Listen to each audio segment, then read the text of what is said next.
And why did he make you so special? Why did he bless you? Think about it. I woke up this morning.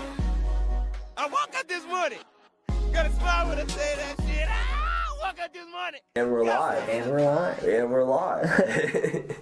We are live with Matt Potzman for episode number 71. What's good? What's good? How are you? Pretty good. I feel like now, we already were talking before this now, I feel like we're just like... Yeah, it's weird. We got like the persona of having like a camera on. Yeah. Or the aura, I guess is a better way. Well, I guess we can just go back to talking about the book then, because that was where we wanted to start, right? Absolutely. Okay. That, or should we give a brief description on how we originally met? Oh, okay. I'm into that. Cool. You want to start it or should I? Well, when did we meet? We had junior year? It was junior year. That's when I came to your soccer team. It was you and John. Is that it? Mark Bain as well. And Mark Bain. And our teams connected. And we did State Cup and we did the Disney Classic. And we've done X amount of tournaments ever since. We went to, while I was on the team alone, we went to two state championships, yeah. And got second both times. And then won the Disney. The Disney one made up for the losses of the other ones, especially because we beat a couple other states like number one teams. And that also, was a big deal. And also it was just the Disney thing. That was cool. Cool. We were on ESPN 3. We've never played in a better complex than that one. That was the best field I've ever played on. Would you agree? Those are grass fields, and those are super nice. They were the nicest grass fields. And there were so many of them, too. Mm-hmm. I think that's where the Atlanta Braves actually trained. Is it? For like spring training or something like that. Mm-hmm. There was definitely an MLB team. I'm not positive it was the Atlanta And because it was all going on at the same time. I remember there was like a bunch of baseball teams there. It was us. It was like a cheerleading competition going on because, of course, we were paying attention. Yeah. Well, I've seen girls like post on Instagram too. Mm-hmm. Like just girls from my high school or they're whatever. Like, we won this. Yeah. Mm-hmm. But yeah, that was how we met. And then now we go to school together. Yeah. And I was here freshman year, and you were at Chicago. Yep. Then you were at Lindenwood. Right? No, Maryville. Maryville. Okay, I was at one. I knew it was one of them. Yeah. Then transferred as a sophomore. Then transferred here as a sophomore. And you didn't even know I was down here, I don't think, because I remember, like, seeing you, and, I was like, what are you doing here? And I go here now. And I'm like, what? I actually did know you were here because I remember you telling me before that you were, went up and hung out with some of your buddies in Fiji down at Missouri State. Yeah. I remember you telling me that one weekend. That's how I remember it. Yeah. And then I remember your sister was down here first. True. Uh-huh. No, we got here at the same time. Did? Really? Yeah, because she's a year behind me. Okay. Yeah. I thought you guys were twins. No. Really? You thought we were twins? No way. Twins for some reason. I don't know. I totally thought you guys were twins. No. Well, I guess you kind of tell in this picture right here. We're 18 months apart. You can tell there. It's actually your birthday today. Yeah. Really? Yeah, April 24th. Happy birthday, Bailey. Oh, yeah. Happy birthday, Bailey. Shout out. Mine's tomorrow, so I'll yeah. Right, my half almost birthday. Maybe we'll make it till midnight and I can wish it to you. Yeah. Almost half birthday. I celebrate the half birthday like it's the real birthday. Okay. Yeah. Not really. Are you gonna go out tomorrow then? You need to go get your new ID. Yeah, I need to get my new ID tomorrow and then go out on Thursday. Then go out. One of my buddies turning 21 tomorrow, so he's gonna be plastered, I'm sure. Oh, hell yeah. But he's a funny dude. Good for him. Yeah. Shout out to you, Willie. Shout out, Willie. If you ever listen to this. Should we go into the book? Yeah, let's do it. Okay. I was talking about the book that I was reading, which was Blink by Malcolm Gladwell. It was talking about ideas of how we make instant judgments on things and how to think very quickly. So I think the term that they used was thin slicing, and that was when the idea was that if you looked at everyone on paper and judged them off that, you would probably be able to get a better idea by walking into their bedroom, and within 1 second you would probably have a better idea of that person than if you were look over all of their documents that they would give you on paper, any sort of resume. Okay. And so stuff like that. And then I was telling you about how they had the Coke and Pepsi trial thing. So one of the things that they did was when they were doing blind taste tests with Coke and Pepsi, And so it was things that would come back, like if you had a sip of each of them, then Pepsi would win by like maybe 8%, like they would be more preferred by 8%, which doesn't sound like a lot until you start looking at giant companies like Coke and Pepsi where 8% is millions of dollars. So they test things like that. So it was things would come back where Pepsi was enjoyed if you had like a sip of it. Coke was preferred if you had a can of it. Interesting. Yeah, like if you had like a whole can of it, a Coke would be preferred by like 6%. I'm thinking it was around 6%. They're all around like 6 and 7s and 8% were like differences as they went back and forth. There were ones where if you drank like a glass of each of them without the like it actually being in the can, I think maybe Pepsi came back and won again, and then like it was like in a glass or something. Yeah, and then it was ones like if you gave people like 2 cases of each of them to take home, which one would be preferred if you were to drink like a whole case of them? Like which one do you have a more positive feedback with over time? And so it was stuff like that, and it was talking about like basically Coke, definitely then, probably still now, is the largest one. They like maybe have 80. I might be making this up. They have like 80% of like the soda manufacturing thing, and maybe Pepsi's like the entire soda market. Yeah, I think I'm right on that. Wow, that's not just comparing the two. Yeah. Wow. I think on the entire soda market, at least definitely then, because they talked about how Pepsi was like chipping away at large like chunks, and that's like how this original taste test started to like become a thing, is because scientists wanted to like see how they could make their Coke better if Pepsi was starting to get all of this attention. It makes sense. I mean, marketing is a battle of perceptions, not a product. Oh yeah. That's crazy that the actual better product was losing. Well, how many times that's so many things in technology, isn't it? Like whenever we go into that, because what was it? They had the capability to have DVD players long before they had the ability to like have VHS tapes, and yet VHS tapes wound up winning out for a long period of time before DVDs started to become popular. I didn't know that. I'm pretty sure that's a thing. That's really interesting you say that, because literally yesterday I was thinking about what if we had the capabilities to stream through the internet like we do now, like Netflix, or maybe not. Obviously Netflix wasn't around yet, but like stream like movies online or something through the internet in the early 2000s, but the market intentionally created like the DVD player. It's kind of abstract, but like I was like plotting a little conspiracy theory in my mind. That's really funny you brought that up. If anyone wants to take this idea, me and my friends are doing it for a class as more of an abstract thing. We were doing you know how blockchain's super popular right now with like the Bitcoin like thing. You know what blockchain is? I'm not familiar with blockchain. Blockchain is essentially what makes like the cryptocurrencies like a thing. So it's the blockchain is like I'm gonna butcher this and someone's gonna yell. And so blockchain is like you have a key on one side, and then blockchain is what is making cryptocurrency super popular, because it's one code for one code. So like it's not going through this. I don't even know exactly how to describe it. It's not going through this large system and then back to you. It's going straight from user to receiver and back through like one set blockchain.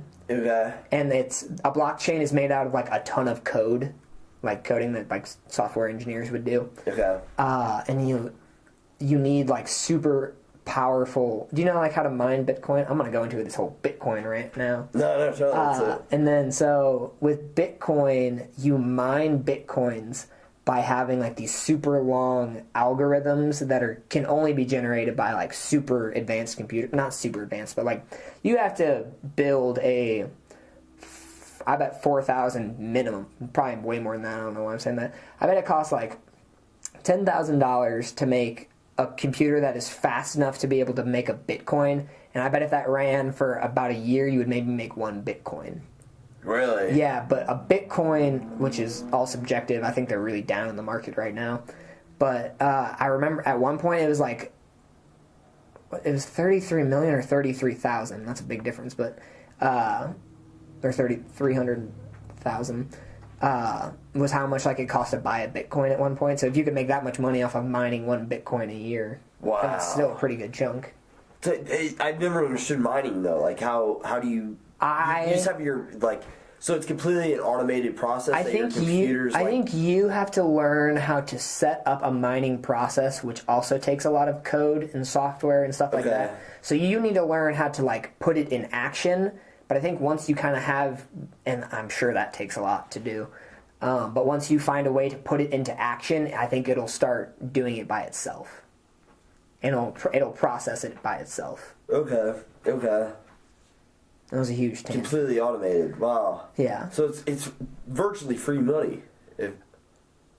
I don't know. I don't understand how. I don't know. I don't know it. Well, I don't know how to describe it well enough to call it free money. I'm sure people would argue that point. I just don't know much about Bitcoin. Yeah, I don't know enough to go to have that whole convo. Totally. But I think that was enough of a tangent. But like I was saying, me and my friends were for this organizational communications class.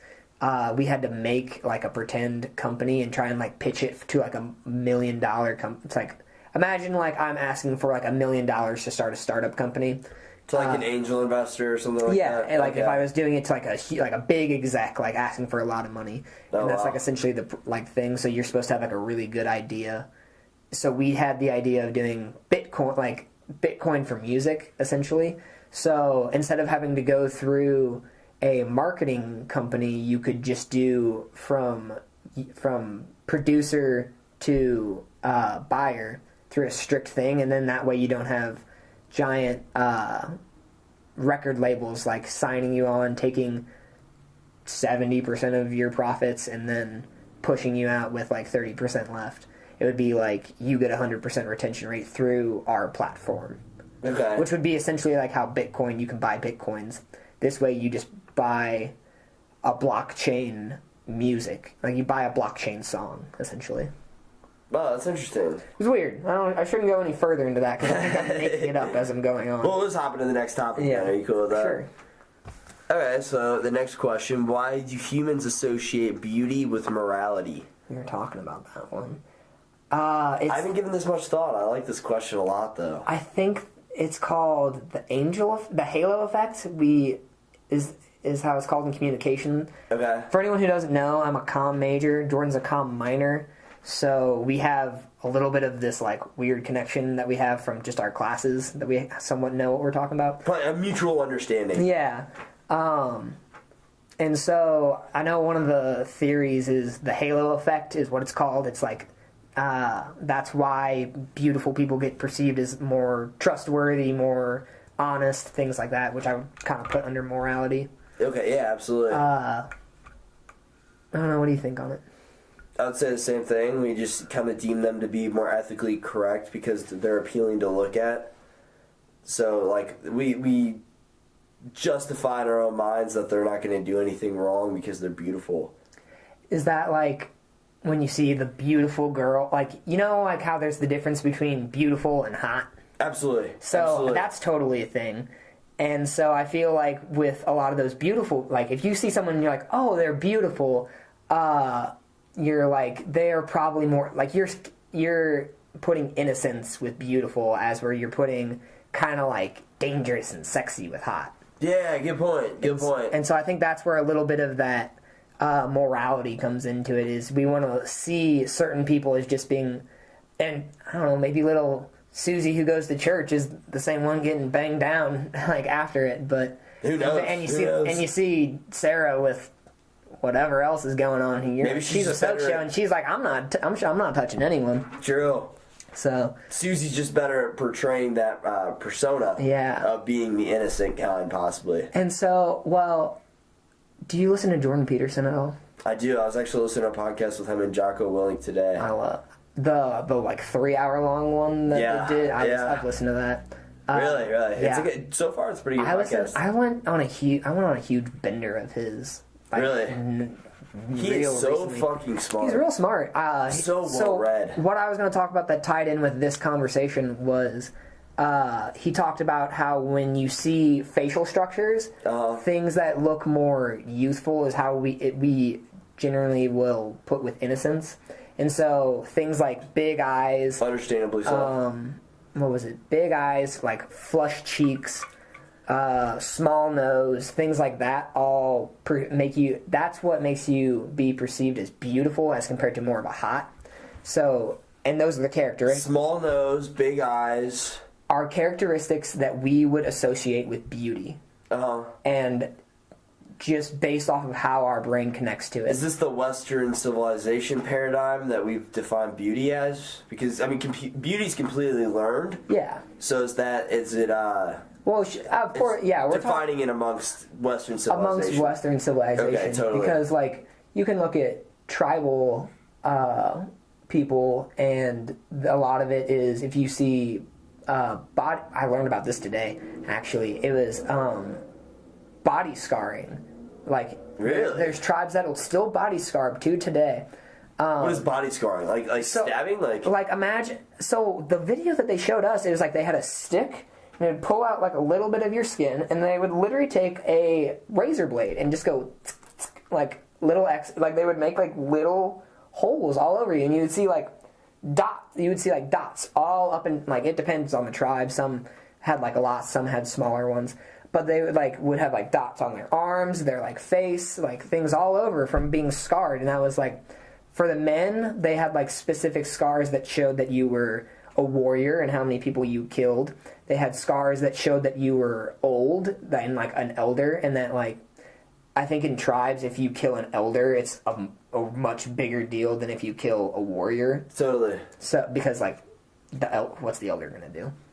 And I think that's a general point amongst a lot of tribes. But so scarring was a thing amongst women. Women's scars would more often, more scars they had on them, it meant, like, the more, like, it just showed, it was a sign of beauty and, like, kind of class. I don't think class, because I don't think tribes really have class, but, like, I think you were seen as somewhat more beautiful if you were, like, scarred on you as a woman. And they also had scars for if you were, like, married. So, like, once you were scarred, it was saying that you were married to a man, and that, like, you, other tribes scarred in certain spots, maybe. I think so. It was like, I think it might have been the ones on your face, or maybe, I don't know. Reminds me of Indian culture with, like, the dot between the eyebrows. But the women's ones were scarred. They had ones that, like, meant that they were married, and they had ones that showed that they had a child, and, like, those were all, like, good things. Like, and where's this at? Just some third world country, or? I'm trying to remember. I would assume African country. Okay. Somewhere there. I'm trying to remember any of the names of the tribes, because I literally learned about them this morning. But regardless. But regardless, that really goes back to the point that we were trying to prove, that beauty is completely learned. Yeah. Like depending on culture. Mm-hmm. Which, that's interesting, because that was... I learned that from same kind of deals, like some tribe. Again, I don't know this either, but, like, they perceive beauty as putting a lot of, like, rings around your neck, because it stretches out your neck, and that's, like, having a long neck is a good thing. Yeah, I've learned about that one too. There's the one with the plate in the lip. Yeah, that is interesting. That's one that I didn't know about until kind of recently. I didn't know that was weird. A thing. It's just, I don't know, I think it's interesting. It is. I'm like, I don't even know. Because, like, they have... I feel like I saw that today in a video, and he had, like, a huge lip plate in, and then, like, you could tell he definitely had, like, things to stretch out his ears, too, because, like, he didn't have them in, but they had, like, he had the earlobes that were, like... Gauges, almost? Well, yeah, it looked like someone would have taken their gauges out, but I'm going to assume he was probably not wearing gauges. I don't think he's a misunderstood 18-year-old. Working on Hot Topic. Yeah, really.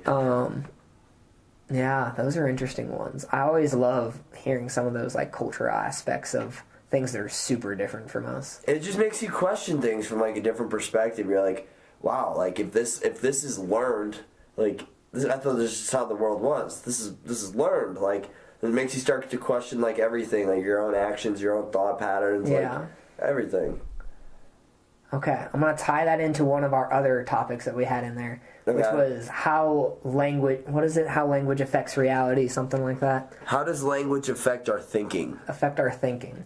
So, again, in comm, we call it the Savior-Whorf hypothesis, which is language constructs how we view the world, is how it's described.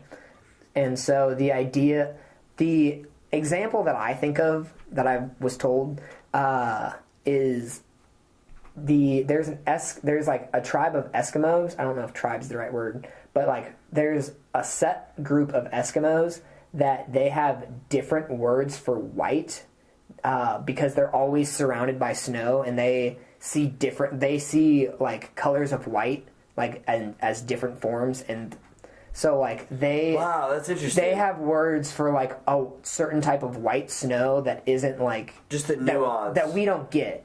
That, like, they don't know how to describe. They're just like, it's that kind of snow compared to that kind of snow. And we're just like, oh, okay. And then, what was the other one I was going to say? Oh, yeah, there's a lot of African tribes that don't have a word for... It's not fear, but it's something like fear. And so that's why, like, there's certain African tribes where the men are, like, fearless, essentially. Like, they'll go out and they'll fight and die for, like, war and trying to keep their tribe safe. Boys, that psychology, that mentality is so like interesting. They've never been grown up with the idea of fear in their culture. I love that. Which is interesting. So I guess that's taught too. And it's think of the military. The military does that, don't they? Like, that's what boot camp is. To some extent, yeah. It's training you to not be afraid. Of course, your first 18 years of life will condition you, but I guess you could kind of weed out some fear. I think well, especially if you get to a Marine, I feel like Marines kind of have it trained out of them. It's interesting, like how innate is fear? Because obviously there's because some people react differently to I don't know, arachnophobia or something. Like, they see a spider and they're like, oh shit! They jump off, or other people are scared of heights, but maybe because, I don't know, maybe that helped them survive throughout, evolution. I've heard stuff like that. I don't know, people, were around and didn't jump off of cliffs, but other people they saw did die. I don't know. But it's interesting how, some fears are innate. Yeah. Through, our genetics. Yeah, there's ones that's why certain people are really afraid of dogs, because they probably grew up in a spot where wolves were probably really prevalent. Yeah, I'm trying to think of other ones. I know my brother has a friend who has a very irrational fear of pickles, and it's because can't he'll actually be afraid. It's not like he doesn't like them. He's gross. It's he's afraid of them. That's funny. And so it's because when he was little, he had this reoccurring dream of him drowning in pickle juice with pickles around him, and so he has been freaked out of them ever since he was little. Wow, that's crazy. That's one of the weird. That's probably one of the weirdest fears I've ever heard. But I was always well, same. If you have a purpose, I mean, he has a reason why he's afraid of it. I know I used to have a reoccurring dream when I was little of being abducted by an alien. And I'm talking 5-year-old, when you're this shit is fucking scary. And then I remember probably when I was 10, I had this, and I hadn't had none of the dreams in a while. And then I remember I had this art teacher for those summer classes that your mom would sign you up for at the community center. Do you ever do those kind of things? Yeah. I remember I took a drawing class one year, and the guy started talking about aliens, and I got freaked out, and I remember going to my mom and be I don't want to go back there, and my mom was well, okay. Oh, back to that. I thought you went to the alien place or something. I was no. I was what? Did you live a past life? No. No, I was I don't want to go back to that drawing thing. That guy was just talking about aliens the whole time. My mom was okay, well, probably don't. If you're feeling sketched out at a community thing, you probably shouldn't be there. That's what I think of. But yeah, back to that Savior-Whorf thing. It's I think language probably does create how we view a lot of the world. Uh-huh. What other but there's probably other things that shape how we view the world. besides? Oh, totally. Our environment, the people around us. I guess that'd be a part of our environment. Language. It's hard to like take language, for example, as an independent variable whenever you haven't like experienced other cultures and like the language they speak. Mm-hmm. Like that's why I love talking about that with like people from that they're like bilingual and learning English, for example, or something. Yeah. And then like whenever you do that, you have to like deal with all pop culture that's thrown into every language and like customs and shit like that. And then I know one of my friends was talking about how and he was studying like Spanish culture for like his Spanish classes, and he was like, why do we have to learn all of this? Why can't we just speak the language? And I was like, well, it's probably because like the culture probably affects how you speak the language. And he was like, that's dumb. And then I'm like, well, I guarantee you that our language is probably even more filled with like pop culture references and how much of your language do you think is changed because of like what you've probably heard? Just like, for example, lit. Yeah. Like that'd be things a common like thing. Dab on them or something like that. Yeah. Yeah, good point. I mean, there definitely is I don't know, you could argue that maybe American culture is even more basic. Yeah. I'm not saying I'm arguing that, I'm just saying you could. You could, yeah, I could see how people would see it that way. I don't know if I'd say basic, except a lot of what we do is some pretty basic bitch shit. How would you describe it then? How people do what? I guess the culture that's been created around the English language, specifically here in America. I think we have a culture based on media presence, instant gratification,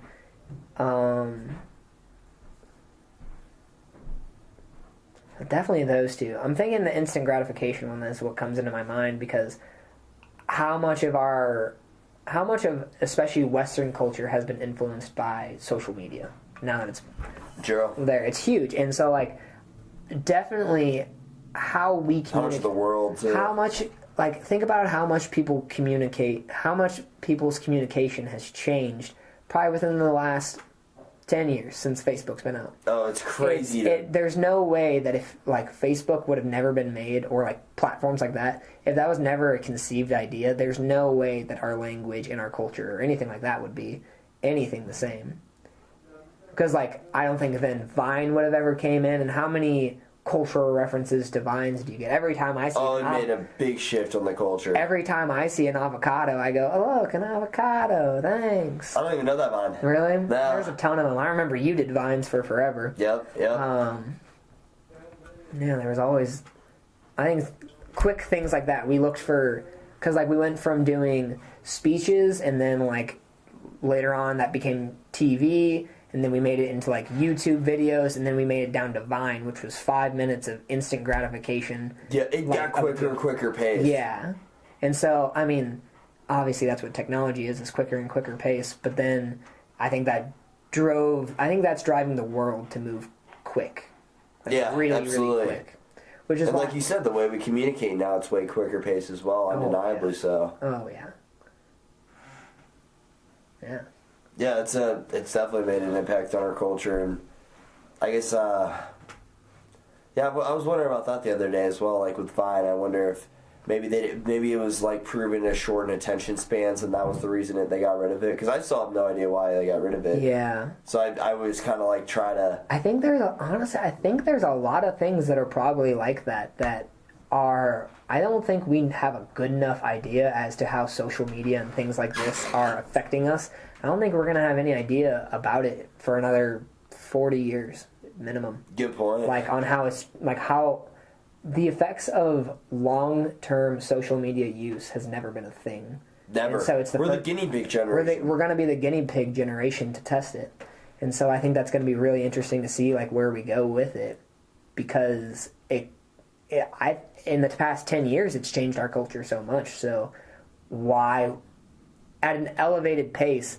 So why in 10 years will it not be at an even faster pace with us trying to keep up. And I was wondering, because I run Instagram accounts in my free time, like those Joe Rogan accounts. Yeah. And I also run my own podcasting one. And I'm always wondering. I'm like, wow. I wonder if like Instagram won't be a thing in 10 years. Because like maybe we'll move on to something more interactive, more quicker pace. Maybe. Well, so I talk about this in one of my writing for PR classes, because it's basically trying to get you like ready to how to write for future, like things that are going to come in the future. And so there's, from what I can tell, Instagram seems to be holding up pretty well. So like that one looks like it's going to stay around. Facebook looks like it's in water right now because of all the scandals, but Facebook's probably still going to hold out because of older generations. It probably will. At least for another 20 years. The market's so big. And it's huge. Twitter seems to hold up pretty well, but what they're saying... For a while it was struggling. It was struggling, but I think what they say is it's still holding strong enough from political actors and stuff like that. And I'm saying political, not necessarily in like just political stances. It's like celebrities and spokespeople and people with some anyone with exposure. Yeah, that have with a following. Yeah, people that have a following, exactly. Totally. There's enough of that, and then. But what they're saying, the next thing that we're gonna have to start looking for is a online space for virtual reality connecting. So like what's going to be the next Facebook that you can use virtual reality in? That's going to get fucking weird. It's going to get weird, but that, like, think of all the platforms that there are right now. There's no way that that's not going to be a platform. 10 years, 20 years, right? Probably, maybe even sooner than that. Maybe even sooner. But like, I don't see any way that that's not going to be a thing. I don't know how far along virtual reality is. I think it's becoming pretty quick and pretty substantially well, and they're funneling billions of dollars into it in Silicon Valley. And, really? Oh yeah. It's right now we're in the race of virtual reality and augmented reality, which is like the AI, which is gonna take over all of our jobs and write code, and that's gonna make things. The future is gonna be so it's gonna bizarre. be weird. Have you ever heard the thing that basically whenever, I don't know exactly how it is, but there's something as to when AI becomes like super integrated into our system, it will move exponentially quick. Like what humans could do in like, I forget what it is, but it was like what humans could do in like 100 years, like probably AI could do in a year. Because it'll move. Well, I've heard even quicker than that. Probably. Like the amount of like it was something like 100,000 years or something. Yeah, like, and it's just gonna move so much quicker. True. And so whenever they do flip that switch, it's gonna be interesting to see where technology goes at an exponentially fast rate and how society will be able to keep up with it. And just like you said, it's an arms race as well. Oh yeah. Like it's creepy to think, because like once. Think about it. If like Russia right now, if we found out they had AI like ready, how are we gonna react? Like, are we gonna go like try to like bomb them, or like what's the next move? Is it gonna lead to war or what? Like, I don't know if it will necessarily or won't, but that's something to definitely consider. What do you think about bots? Like computer bots that like come up on Twitter. Have you heard stuff about this? What do you mean? Well, so like, you know, like how like the whole Russia scandal is filled with like controversy of Russian bots influencing how people vote. Have you heard anything about that? Wow. I've heard that with like the past election, but like I didn't realize influencing the way people vote. Yeah, it was because it would be things on like Facebook. I don't know exactly what it was.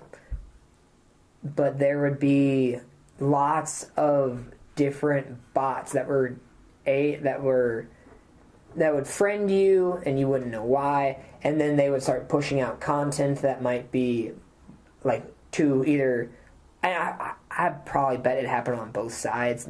I bet it happened to pull you either left or right on your political stance, and there was lots of that was trying to influence how people voted in the election. Holy shit. Is either I think it's been confirmed there's definitely been Russian bots that were a part of it that were like, and dude, this is scary because you know this is only the start. This is in the incipient stages. Like there's no fucking way it's even close to where it's going to be. I say yes, it's so much more prevalent into our technology now that I think that we can see it. But I would argue that this type of corruption, I bet that Russia has been meddling in U.S. politics easily since World War One, like trying to influence it. And that's just politics. It's like, I guarantee you, Russia has definitely after World War II, whenever the two started to rise as like the global superpowers. Yeah, into the Cold War, which was absolutely like that. That was McCarthyism and the Red Scare and things like that. U.S. were trying to make sure that Russia wasn't like taking over within America and changing people and getting like Russian ideologies to take over. I'm sure some of that's our own paranoia, but at the same time, I bet it's definitely probably happened. Oh yeah, but like it's hard to think it hasn't happened. You know what I mean? It's just been too long. I think it's been proven to have happened a few times. I can't think of specific areas, but like I know it's for sure. There's no way. Because America does it too. We meddle in how many other countries' I'm sure we foreign policy trying to. Yeah. And that's influence. It's just we have military influence, and they're doing it a little more psychologically. But I kind of like their approach, from being honest. Well, psychological warfare. There was a thing back when it was the Korean War, back before it was two Koreas. There was a thing where we dropped a ton of American memorabilia and pop culture stuff on, like, instead of dropping bombs, we dropped tons of pop culture stuff, and it like made Korean, I think, like probably Korean civilians who aren't really taking place in the war. It made them like more sympathetic to American causes, and like really. I'm like 99% sure that's a true story, and that's interesting. But like that's a thing.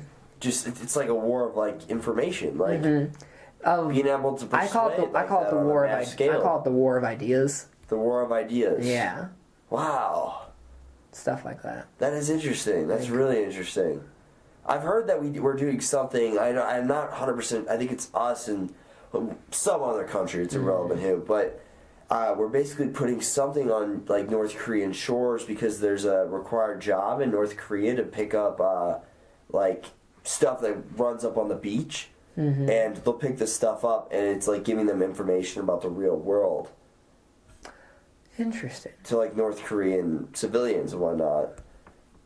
So let me make sure I'm understanding that right. We have placed something on the Korean border shores that are messages of what the real world is like compared to like North Korean. To my understanding, yes. And also I want to make it like known that to you and the viewers that this was told to me, I believe, by my cousin. Okay. So it's like I haven't done any like research into this myself, but like it was told verbally by a source I trust. Okay. So I believe it. I believe it. That totally sounds like something that would be real. But that's crazy though. Same idea as like information processing and like fighting with that, like informing different publics and making them kind of be more empathetic so that they're more not manipulated, but I guess persuaded. I'm gonna totally switch gears on you. Do you think that the reason why there's so much political ideology fighting tension right now is because both sides feel as though they are trying to be persuaded by the other, and we don't like the fact that we're being persuaded? Not necessarily we don't like the other side's opinion, we just don't like persuasion. Like the idea of somebody else having control over our thoughts and our actions? Yeah. And I think that's maybe where, I'm not saying all of it, but I bet that's where a little bit of political divide comes from, is because that's either side. Neither side wants to be told that they're wrong, which is, obvious. I think there is some resistance within the ego whenever you're told to do something. You're like, no, not me. I control my life. I have total sovereignty. You do not dictate any of my actions. I think there is a pride thing with that.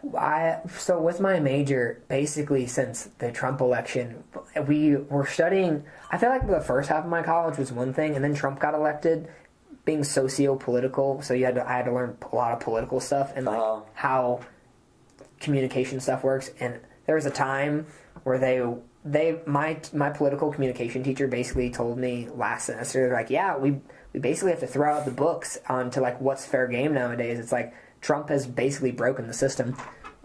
Wow. I call it a good thing.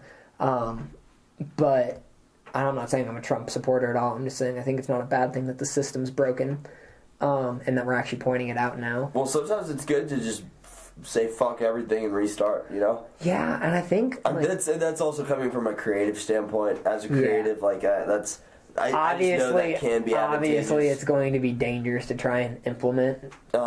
It's kind of like, it would be nice if we could just completely cut it off and start over, but like, do you think it would work? Do you think do you think that society could sustain a brand new constitution, essentially?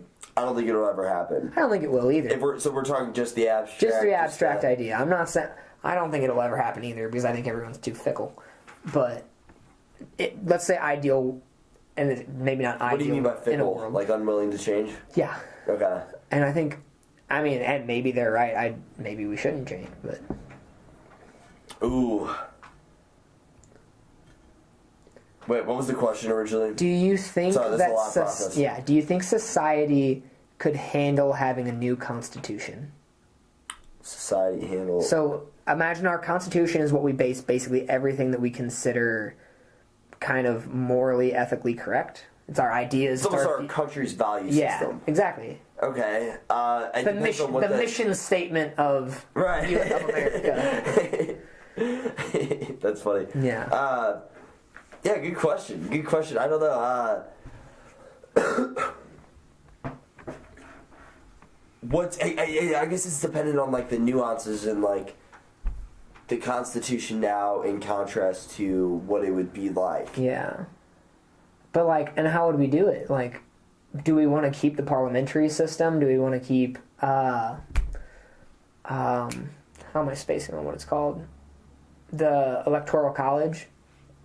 So, I know our generation's really talked about like changing that up. Yeah, and I don't understand enough, but I've heard it's really corrupt.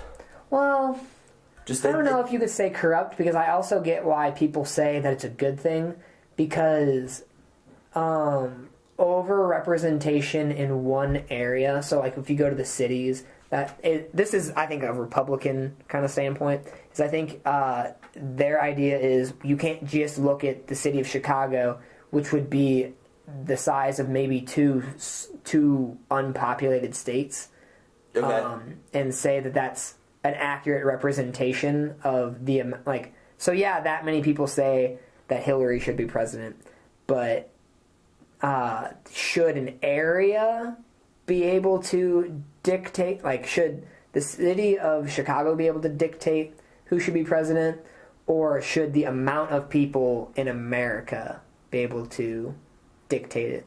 Does that make sense? It makes sense. So kind of like, let's say, obviously Midwestern states and Southern states typically go south. A lot of the flyover states are, I don't know why I said south. A lot of the flyover states are Republican, right? Okay. What do you mean by flyover? Missouri, Kansas, Iowa. Oh, Nebraska. referring to like people flying coast to coast are going to be flying over us. Yeah, I think that's kind of the idea. It's like people aren't coming to like a lot of the middle states. Oh, yeah. They're flying to New York. Pass through states. Yeah, they're flying to New York. They're flying to LA. They're going to Texas. They're going to Florida. They're going up to Canada. I don't know. Right. And so I think that's why we get called the flyover states. Oh, that's funny. I like that. But they tend to go... I'll take that with pride. They tend to go Republican more, but there's less people in... I don't know how many people there are in the world, but let's say like Kansas and Missouri are two states that vote Republican, and let's say Chicago is roughly the same. Let's say New York and Chicago, and put those two together. The number of people in those two cities are going to be vastly combined. Just between two cities, you're saying it might be like, I don't know, 5 states, five unpopulated states. And maybe not that many, but for the sake of the argument, yeah. And so, should those two cities outweigh 5 states? Yeah, good point. As people. Good point. Yeah, that is interesting. Because the idea, and that's the whole idea and this is a whole different idea. Have you ever, the statement, one nation under God? There was a podcast on Radio Labs. Do you listen to any of that on those podcasts? No, I've never listened to those. So they have one that's called One Nation. They had one that was called One Nation under money or under a bank, and it talked about how we have one national bank, like a federal bank, the big one that like regulates money throughout the Federal Reserve. Yeah, and like the National Treasury and stuff like that.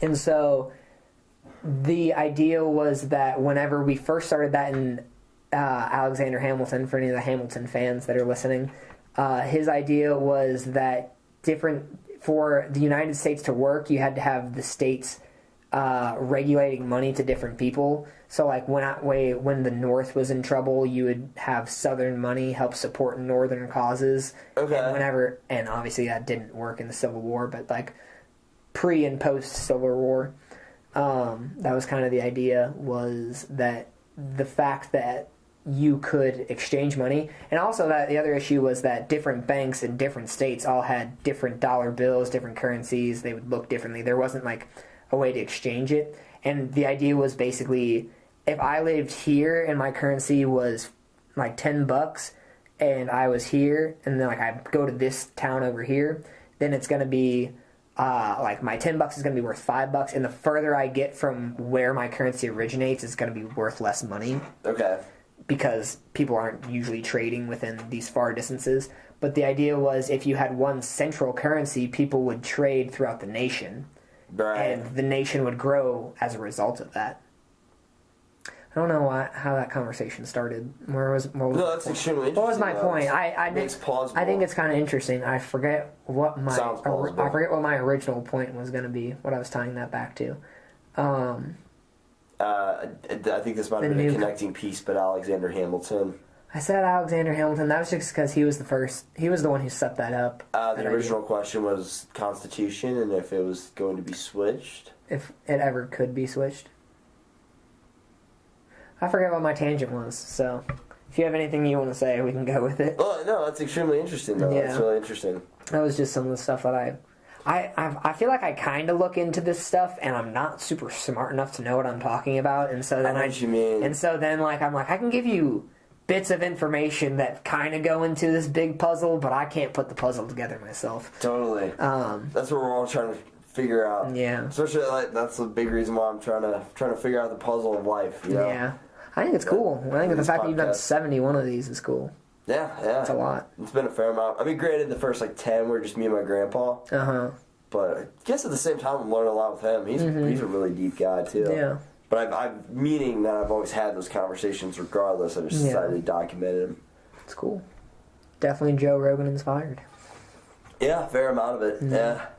Yeah. He I guess you could say paved the way, but also made me realize how cool this platform is. Mm-hmm. This is so long cool. Conversation. Yeah, and I think it's the most overlooked thing. That's been my biggest complaint about college, and just I guess you could say the real world in general, or just life, is the lack of human connection that you have, especially in this generation. Yeah. It's just very overlooked. And do you think that'll ever, do you think that a generation will come and say, maybe we should go back to not being, super in-depth with our phones? Because I think it could go in ways. I think that we could either go super in-depth into technology and that we're totally absorbed by it, or I think we could bounce back to having technology but being smart enough to know how to control it. Good point. And, I think, and maybe this is too ridiculous, but, could that be a class? Is that something that we teach to kids in, a grade school setting on how to control addiction use to social media, to phones, to things like that? I think it's important to know, but school has proven that not everything important to know is necessarily taught in the education system. I do think it's extremely applicable to know, and I will say this, that the topic of social media comes up on this podcast so much. So what that tells me is that millennial people are thinking, hey, we are the guinea pig generation. Hey, I feel shitty about myself if I get on this all the time in comparison to when I just use it in moderation. Have you cut out any of your social media? I cut out all like personal social media recently. Okay. So like I only work on the brand now. Like that's pretty much all I do. So there was a point I was super like into social media, and so now I think I still have. That's actually what this podcast is. It's an intervention to talk about your social media use. Okay. I remember I would get on Twitter and like I would just be constantly looking for stuff, and then like Facebook I would go down rabbit holes, and so like. I deleted my Twitter. I kept my Instagram because I like Instagram, and I can go through Instagram in like 3 minutes and be done. So true. So I keep that one because I think that one's a good one. I like to see what people are doing. But I got rid of. I only use Facebook for like my fraternity stuff to like see what's going on. Totally. Otherwise, I don't get on it. It's never been a big time waster for me. Like I'm like Facebook. I'd rather do like 20 other things than get on Facebook. Yeah. That's just me, but. I was one of those people that could go down a rabbit hole for a while and then like be like, frick, I should have done something else. That's how I'm with Instagram, to be honest. Really? Yeah, like watching soccer videos or something. The new thing I've been doing with Instagram is I've been using to actually like learn workout forms better to try and improve that, and like different workouts to like combine stuff. I love that. I love that. Using the platform to improve. You're doing boxing now at the gym, I see. What's that like? I enjoy it. I enjoy it a lot because I learned like briefly. Like I'd say I'm getting decent at like the very basic combos. It's a really good workout. I've always heard that. I know people that do it love it. Yeah. I would like to give it a try sometime. But like right now, I know my goal is to get to. I was telling you, I'm trying to get to either a 10K or a half marathon.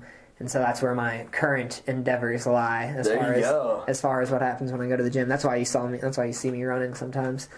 But no, I remember whenever you asked me to be on this, you were doing that, and I was like, "Oh yeah, because you were on the treadmill." Yeah, and I was like, I remember being like kind of out of it when you asked me. I was like, what? And yeah, and I was like, I remember like you were over there dizzy from the run. Mm-hmm. But no, I got up to 5 miles yesterday, and I'm proud of myself. Yeah, good for you. My feet finally don't hurt. I kind of stretched them out enough. They were sore last night. I was like limping home from the library. It's so weird. Like I actually remember Tristan Morgan. I remember telling him one time, like, yeah, I ran a ton this weekend. It was after like a tournament or something. I'm like, dude, the most sore thing on me right now are my feet. Yeah. Like how weird is that? And he was telling me how like he would run track, obviously, then play soccer, which was insane to me, by the way. Yeah, that dude is so fast. Him and Caleb were so fast. Well, yeah, Caleb's just a whole new level now. He's going pro. Once he, Toto at Rockhurst just did him right. I'm not sure who that is. Isn't that what's their coach's name? I'm not sure. I think their old coach was Tony Toto, but I don't think he teaches them anymore. Really? Or coaches, not teaches. Whoever he is, he's doing something right. He does something right. He's done that with him and Michaels. They went to the national championship or something, like a lot. They killed it. Yeah, we had two. Tristan's on the team now, too, so we have 3 club players there.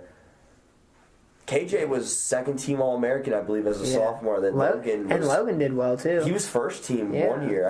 I think he was first team as a sophomore. Yeah. I'm probably wrong about that. I don't know. But, yeah, that's cool. Might have been sophomore year. He was the best goalie I ever played with. Yeah. He's a savage. He was a savage. Let's really talk about that. He would... Remember that... Okay, multiple games. Do you remember the games he would just try and fight people? And then, I remember one where, like, Nate walked him, like, all the way back to the, like, goalie box and, like, said, don't freaking move. Nate would always have to enforce. and, like, lo and behold, Nate turns around, somebody chirps, and Logan's fucking running up to try and hit him.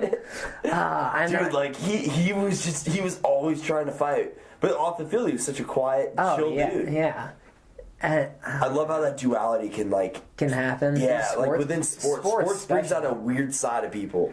Yeah, I love it. I mean, even I was like that way with soccer. Like I would be like super chippy and dirty and stuff like that whenever I was playing soccer, and then I feel like once I kind of get off the field, I was like, super chill dude, super nice. I know exactly how you feel. That's it. Like, I started so many fights this past indoor session, and it like, why? It's always it's also kind of funny whenever like afterwards, like both people, like especially if you're both being chippy, and then at the end of the game, and like you actually don't care, if like both people are just like it's whatever, just fuck it. Yeah, it's fun when that happens, but it's also kind of fun when like they stay pissed at you and you stay pissed at them, and you're still going at it like after the game. Yeah, I threw a kid to the ground on, what was it? Was it that Woodland City Rascals Rangers, whatever it was, that game? No, this was actually here at Mo State. Oh, really? Yeah. Okay. Yeah, this was recent. I did like a whole like 360 turn and just threw him to the ground. I forgot. He was a Delta Chi. He was a Delta Chi. It was like the fraternity league, futsal. And he was just being like a fuck all game, and then he started shit with me. He took me out and laid out my ankle, and it's... Now, like, thinking about it with more logical and, like, less emotions and anger, I probably wouldn't have cared as much, but because, like, he didn't know I had a bad ankle. Mm-hmm. But he took on my bad ankle, so I was mad about that. Then we both, like, fell to the ground. He kicked me in the face, and I kicked him back when we were on the ground. And then he started shit with somebody else on our team, and I was pissed already at him at this point. Took him. Yeah, and this kid on my team pushes him off, and I just run up on the side of him, grab him, like bear hug him, and then do a 360 spin and throw him to the ground. But my point being is that the very next game we played, or not very next game, but in the championship we ended up playing them as well. And he came up and he's like, "Hey man, I apologize," and I was like, "Fuck yeah!" Yeah, it's totally cool. That's when you're just like, it's fine, man. I get it. I gave him like a little bro hug. If anyone ever said I'm sorry, like after like a sports thing, like if we were going out, I'd be like, oh man, it was fine. We were just sports. Exactly. Tensions are high. Just forget it. No. And he was really cool the second game too. So like, I honestly think he was being a fuck that game, the first one. I think he was just being a cocky fuck.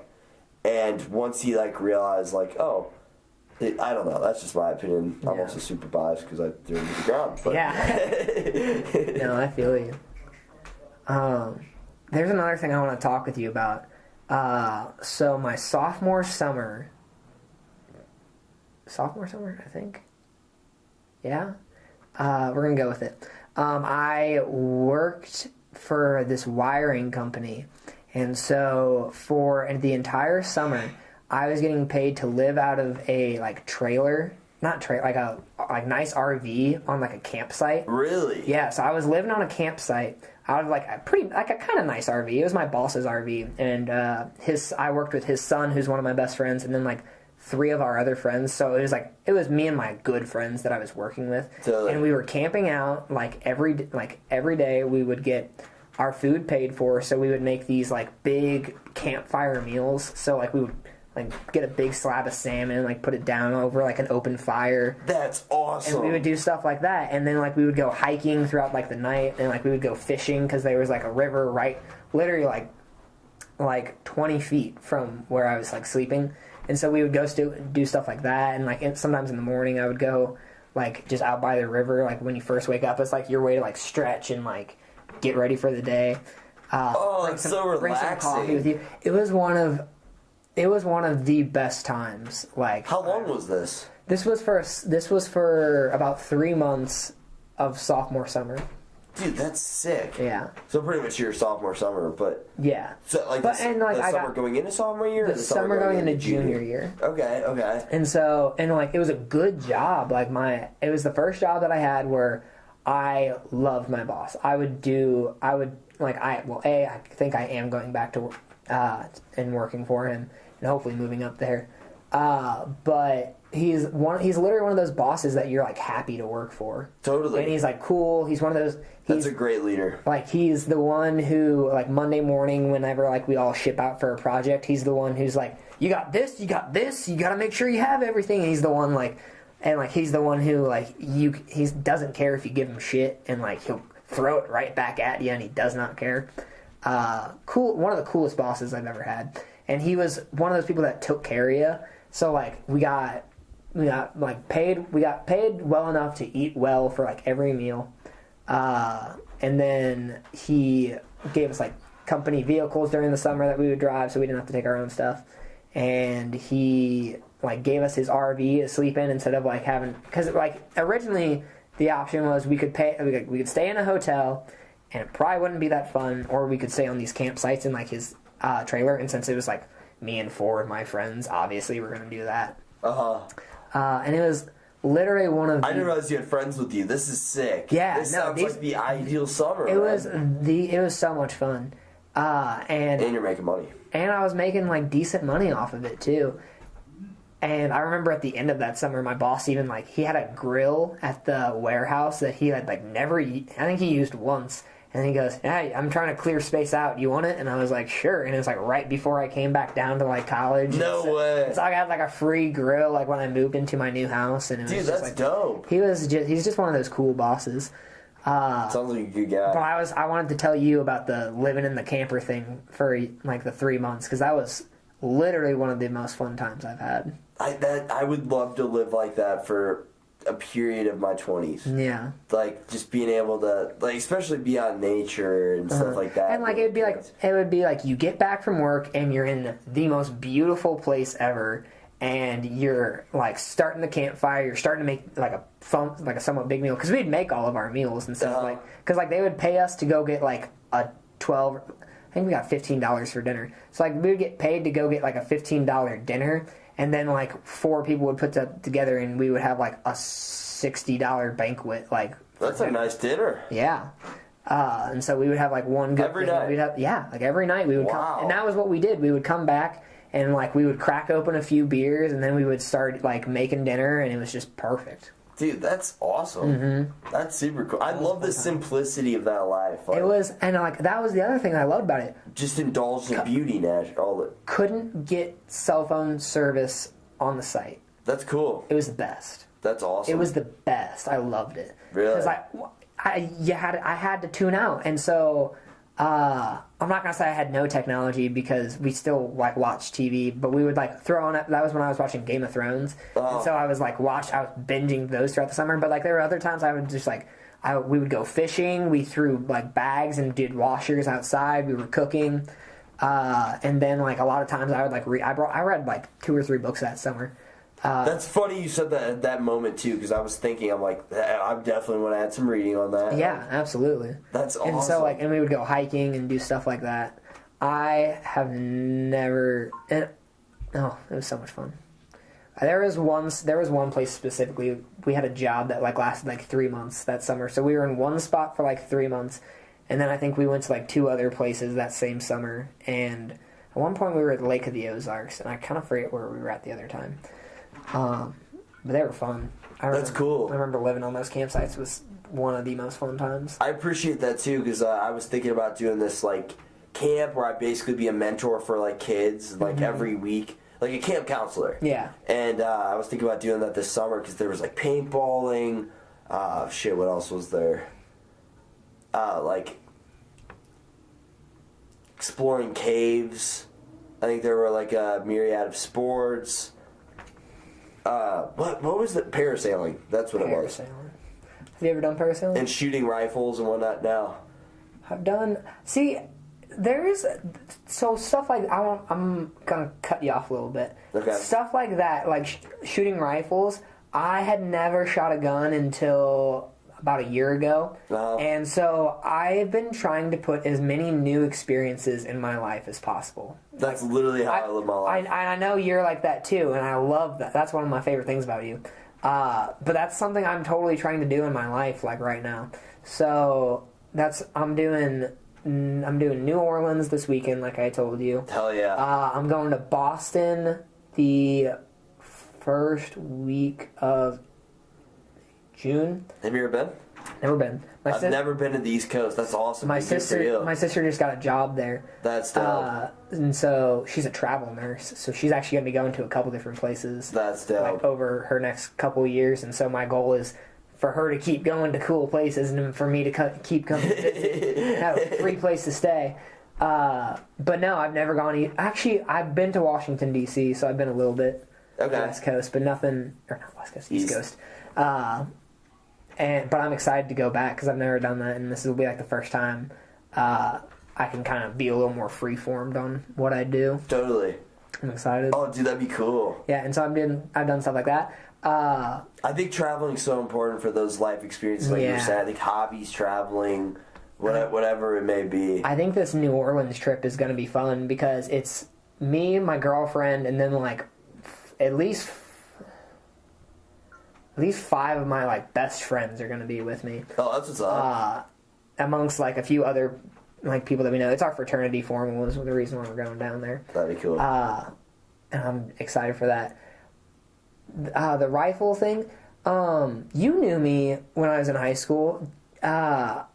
From junior year up until now, I've been going to the gym like almost religiously, like trying to like, because I'm gonna go into this topic. I totally used to have like some body image issues, and I don't really have them anymore, and that's where we're gonna hop into one of these topics. I started to like, I really didn't like how I was looking, and so I finally just did something about it, and like I talked to my friend Max, who's he's a exercise and movement science major. He was at the gym, and he's one of those people who like he'll tell you like what this workout will do and why you should do it, and like very knowledgeable. He'll tell you like nutrition. He'll tell me like nutrition stuff. He'll tell me like a lot of that kind of stuff, which I think makes working out a little bit easier when you know why you're doing certain things. Totally. But so that was a huge thing. Was I just started like working out, and slowly I was like starting to like, I could tell that I was like putting on muscle or getting a little bit toner, and like just that gratification that you get, I think is just insane. Which is maybe like maybe ego or vanity, whatever it is. Especially from your perspective, because you're tackling these, at least you could say, insecurities about your flaws. You're taking like positive actions towards like something that's going to give you a result that's going to lead to more confidence. Yeah, and so that's where a lot of like the try as many new things came from, was along with like working out. What else was I doing? I think because this all happened after that job, like I told you. Isn't it so cool? I like the ripple effect. After like, this job leads you to this. That job kind of. So I was in a little bit of like a depressed funk at the end of my sophomore year, and not like anything super crazy, but like enough where I was just like, I'm kind of down about life a little bit. Totally. And so, like, I was starting to take like that job was enough for me to be like, okay, well, I'm like kind of happy, and like I've made some sort of a change in my life. Let's see if we keep making positive changes if I keep getting happier. Fingers crossed, leap of faith. So far, it's worked pretty well. I would consider it. Like, I think it's a weird topic, but I think I was really depressed as like a senior in high school, like freshman in college, and it isn't every teenager. But like I can tell that I've like become a lot happier with myself throughout my college years, and through making these actions, through like actions, connections. Also, I don't know how you feel about this. Would you say that one of the most positive things that you can do in life is just stop caring about what other people think of you? Absolutely. I mean, I think that's... Absolutely. I mean, it's kind of obvious, but, like, literally there's a point when I was, like, you want everyone to be your friend. And then I kind of remember, like, a point in my sophomore year where I was like, well, maybe I have too many friends. What friends do I actually care about? Like, who do I want to see? Who do I know is going to have my back? Who's fighting with me in the alleyway? Absolutely. Stuff like that. That loyalty is so important, especially in college when you have... Like, I feel like there's no absence of quantity. Yeah. But, like, quality's, like, definitely more. And so that was what I was trying to get into, was I was trying to go from a point where I had, like, all these friends, and so, like, now I feel like I have tons of people. Like, when I see them, I'm like, hi, how's it going? Like, I talk with them, I shoot the shit for a little bit. But, like, they're not those same connections where I have, like, I know all of my roommates. I'm fighting for, I'm dying for them. If we're in the alleyway, we're all getting beat up. Like, stuff like that. I know there's just a few of my friends where it's like, it doesn't matter. Like, he's probably wrong. He probably deserves to get beat up, but I have to go help him. And I think I tried to find as many of those connections as I could. Absolutely. Absolutely. Like, a good way. That's really cool that you put an intention on that. Yeah. An emphasis on that. Trying to hone in on just who your real friends are. Yeah, yeah. Which is, I think, a good thing. And I think it shows a lot of appreciation to them, too. True. Mm-hmm. Friends that you can be honest with, and you know they...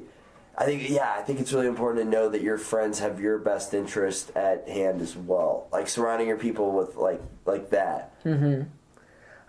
So another thing that I was doing that was new was I started mountain biking as like that's dope. Yeah, and like the trail rides and stuff like that. I could be wrong, I feel like you mentioned this to me before. I probably have. This doesn't seem like completely new information. I could be wrong. It was something that I got really into, and then my bike got stolen, and so I haven't been doing it as much recently. I keep hearing that story. That same. Oh wait, did you? I wouldn't be surprised if I've told you this. I complained about it a lot. It was somebody else who told me this the other day. Their bike got stolen. Everybody's bike's getting stolen. What is up with that? It's just Springfield, man. You're the third person I know to get their bike stolen. I know a couple people that have gotten their bike stolen. I had a nice bike, which was even worse, and it was like a Christmas present, and like. So you rode your bike to school, or where was it stolen at? It was off my back porch. It was off my back porch, and that was what really made me upset. Wow. Yeah. Oh, that pisses me off because I live right down the street from you right now. Better watch your shit. Yeah, really. But yeah. Bring me back to that, and I want to tell you something off air. And then. Wait, what was it? I'll write it down. Just about my bike getting stolen. Absolutely. Yeah. But no, so mountain biking was a whole new thing that I was trying to get into. And, it's a workout unlike anything you've ever imagined. But, it's one of those things where, those things where you have to be 100% in the moment about it, or, you're going to mess up. It was one of those kind of things, because there's also, ramps and stuff you can go on, so, it was one of those there's, a spot, once you get to the very top of the hill, then you kind of take a trail to get to the top, so it's not, straight uphill. Okay. But, you come down pretty quickly, and so, it's one of those things where you can kind of, go up the hills, and, you go around, these curved edges, up on, kind of high up. I have eaten major shit before. Always wear a helmet. And so it's stuff like that just super, I think, is interesting. I'm trying to get into as many things where it's just, I need to be 100% into this. And, when I went shooting the rifle, I was okay, I gotta be 100%, sure with this, because total focus. You can't be joking around with a gun. True. Absolutely. I'm actually going to shoot guns for the first time. Really? I've shot rifles, but this Saturday, one of my podcast guests I had on, I think he was episode number 67. I could be wrong. Somewhere but anyway, around there. Yeah, somewhere around there. And he just called me up today, and he's like, "Hey, you want to go shoot guns this weekend?" I'm like, "Yeah, sure." Because we talked about gun debate a fair amount. Really? Yeah. So. I've shot a rifle and I've shot 2 different shotguns. Rifle and 2 different shots. Oh, very cool. Never shot a handgun before though. I'd like to. I never have. That'll be the next one I want to try out. What's shooting a shotgun like? I've only shot a rifle before. Not that bad. The rifle definitely has more of a kick. Okay. The shotgun I didn't think was as bad, and when I did the shotgun shooting, I was shooting at the clay birds as they were flying by. That'd be fun. That was so much fun, and I did pretty well. I got 11 out of 20 my first time going. Good for you. Wow, yeah, that's what's up. I was pretty impressed with myself. It took me a few to get the hang of it, but then I finally learned to follow it. Okay. I remember that was pretty fun. I went with my friend Danny. Well, I bet your next 20 would be even better. Yeah. Damn. Stuff like that's cool. Are you doing anything else that's kind of new besides the boxing? Lately, I've been playing a lot of basketball. Okay. I've been getting into that. I've been playing a lot of chess. Alright. As of lately, I like chess a lot. Come over and play chess with you sometime. Dude, yes, I would love to. I like chess. Yeah, I mean, I'm slowly improving at it a lot. So I like being shitty at stuff. I enjoy that, learning the game because there's so much improvement in the beginning. Do you know any of the strategies yet? Not too much. Okay, I don't either. So we'll be perfect. Okay, cool. I know. That's why I prefer playing with people that are at least at this point in time. Well, so certain people just if you move the wrong piece, they're I know how to trap you. My cousin says he knows if he says there's one move where if I move the piece furthest outside, okay, he says he knows how to get checkmate within a few turns, and he says that's only he says that's one thing that you can do. Okay, but I have seen that same setup, or I can't assume that I've seen the same one, but I've seen a setup like that similar. And I was just I remember he beat me, and I was That was so quick. What just happened? Yeah. Oh my god. Stuff like that's cool. Did you punch him? I totally punched him as hard as I could. Oh. We got anything else on there that we want to talk about? Could society exist without laws? Oh yeah, we were talking about that. Oh gosh. Could they? I don't know. I think that it would depend on where you're at in society. I think we would start to tribalize more. Do you think? Without laws? With no laws, because, I mean, I don't know, isn't that the purge? Wasn't that the whole... Yeah, I think that would just lead to complete chaos. Yeah. I think there's got to be a balance between, like, order and chaos. But, so if there was absolutely no law, do you think that tribalism would come back, or do you think that it would be every man for itself? I think it would lead to tribalism, maybe every man for himself in the beginning, but then people would realize that working together is obviously going to be dominant over working by yourself. I think there would be a lot of murders in the beginning, though. I don't know. I think maybe society might just stop, because, like, does innovation keep happening if that happens? If there's no law, can we keep having innovation? Do we have environmental protection? I think there would still be driven people in the world, but if they're worried for their lives, then they're going to be thinking differently. So I don't know. But I think people that are excited about working on AI right now, they're not going to not be excited just because laws are gone. But then again, we're also conditioned. I was about to say, I think they would be more upset. If you're working on AI and you no longer have laws, that means shit's about to hit the fan. Yeah, people are coming after you probably. Yeah, that'd be or does people steal your idea? Like, if there's no law, there's no copyright law. You can do whatever you want. True. Yeah, I guess I was thinking more on, like, the savage side. People going crazy and starting to kill each other. That's obviously a thing, too, but I'm trying to think of, like, in another aspect, how could that also be negative? Totally, yeah, I never really thought about, like, any, like, copyright infringements or anything like that. Or just, like... Or even kind of manipulating with the other party on, like, their progress. Mm-hmm. That it could, like business practices would become, like, way less ethical. Yeah, I wouldn't know if we would go into purge mode, or if we'd go into tribal mode, or if we would just keep going. I feel like the beginning would have a lot of violence, and then order would eventually arise. I think order would inevitably arise again, because I don't know if we can exist without it. So I think there's an idea that we strive to have order in a world with no order is an idea. It's just something to strive for. We're always looking for order. I think almost as a species too. It's probably a little bit ingrained into you. Okay. Because I mean, I don't know. Isn't that probably how the human race survived for so long? Was they organized themselves? Well, how would you define order? I would almost define it as being able to work, like, a whole bunch of independent entities or people being able to work interdependently with as little, I guess, turbulence and things getting, like, convoluted and controversy arising. So do you think that we have order currently? To some extent, yeah. Or do we have, or is it just like organized chaos? Ooh. Do we have order in society now, or do we have organized chaos? Well, I feel like we are. I don't know the answer to that question. Yeah, that was just one that kind of popped in as we were talking about that.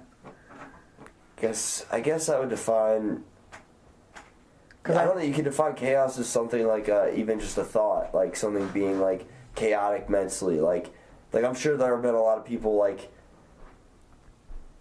I don't know, I feel like we all kind of have a chaotic side on within all of us. Like, I'm sure a ton of people on campus have, I don't know, like, I've heard people talk like, oh, if I was going to do a terrorist attack, this is how I'd do it. Like, I feel like we all kind of have those fucked up thoughts, like, here and there, because we are, like, all the good, all the bad, all the evil, all the... I think the whole thing with the terrorist organization thing, I think that's kind of new into our generation, because we're the generation that's growing up with it. At least me, I think we are still going to be the ones, and, like, that's the whole... think of the school shootings that have been happening like recently this year. How many of those do you think that those are becoming more popular now because we keep showing them on the media? I question that a lot. I don't know, because it kind of glorifies it in a weird way. Yeah, it's you're leaving your name. True. Is what I call it. And so if no one's gonna listen to you, and I'm talking about like, I'm sure I can't assume to know what all of these people are thinking whenever they go in and shoot a school, but the shooters of Columbine wrote a book on, maybe not a book, it was either a book or a letter, and it was either a long one or a short thing. He talked about essentially why he did it. Really? Yeah, and like all the thought process in it, and it was a part of that book I was reading, Blink. It was talking about how there were all these signs like just pointing to it, and like he even said he was going to do it, and just no one was listening. And so it opens up that whole new idea of, do we need to reconsider how mental health plays a factor into what we treat in America? I think that's a topic that it seems overlooked, but at the same time I feel like it's starting to begin like integrated into our society and our culture a little bit more.